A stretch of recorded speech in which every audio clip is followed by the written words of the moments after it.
ที่ลุงป้อมจะได้เป็นนายกรัฐมนตรีคนที่30เลยนะนั่นคือพี่ว่าควรจะยืมคำพูดผมไปพูดอย่าเที่ยวอ้างประชาชนประเทศชาติเศรษฐกิจมันเป็นอย่างนี้มา8 ปีแล้วนะฮะ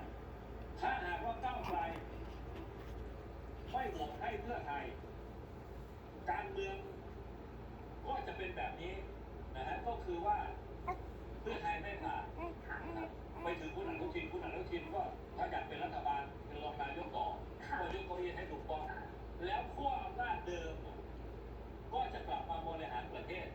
เหมือนเดิมโดยมีขั้วฝ่ายประชาธิปไตยแค่พรรคเพื่อไทยก็ไปสมยอมขอร่วมรัฐบาลกับเขาถ้าการเมืองมันก็จะเป็นแบบเก่าแบบเดิมไม่มีอะไรเปลี่ยนแปลงทราบแล้วเปลี่ยนด้วยซึ่งไม่รู้ว่าลงประชุมวันนี้ระหว่างก้าวไกลกับ